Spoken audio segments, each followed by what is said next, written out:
অবশেষে ফলাফল স্পষ্ট। সিএফসিএসের মোট ১৮টি আসনের মধ্যে তৃণমূলের এক গোষ্ঠী দখল করল মাত্র ৫টি আসন।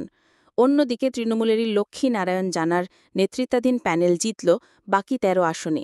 ফলে নেতৃত্বের আসন কার দখলে যাবে তা নিয়ে সংশয় অনেকটাই কেটে গেল। জয়ের উল্লাসে মেতেওছেন সমর্থকেরা। লক্ষ্মী নারায়ণ জানার গোষ্ঠীর কর্মীদের দাবি, এই ফলাফল প্রমাণ করল সংগঠনে তাদের দাপট। তবে চূড়ান্তভাবে কে বসবেন চেয়ারম্যানের আসনে তা এখনও স্থির হয়নি। ফলাফল প্রকাশের পরই সকল বিজয়ী প্রার্থীদের অভিনন্দন জানিয়েছেন বলাগাড়িয়া সেন্ট্রাল কোঅপারেটিভ ব্যাংকের ভাইস চেয়ারম্যান পার্থসারথী দাস।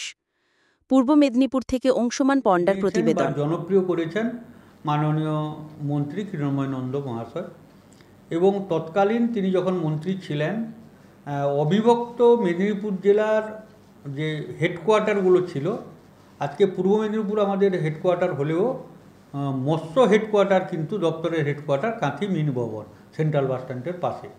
এটা কিরণময় নন্দ প্রচেষ্টাই হয়েছিল। তো তিনি অনেকটা দিগন্ত খুলে দিয়ে এসেছিলেন, মানে মৎস্য দপ্তরে কী কী কাজ করা যায় যায় না, একটা সীমার বাইরে গিয়ে, বাউন্ডারির বাইরে গিয়ে তিনি কাজ করেছিলেন। তো সেই জন্য আমাদের এই এলাকা যেহেতু মৎস্যজীবী এলাকা, সমুদ্র উপকূল এলাকা, এই সেন্ট্রাল যে ফিশারি মানে কাঁথি সিএফসিএস, এটাতেও বাবা দীর্ঘ 3 বছর 3টে টার্ম বাবা চেয়ারম্যান ছিলেন।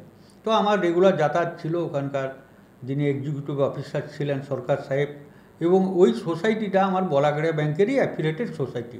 ওখানকার কর্মচারীদের কিন্তু ঋণদানের ব্যাপার থাকলে আমার এই বলাগাড়িয়া ব্যাংকের থেকেই দেওয়া হয়। ওখান থেকে যারা রিপ্রেজেন্ট করেন আমাদের ব্যাংকের, তারা প্রতিনিধি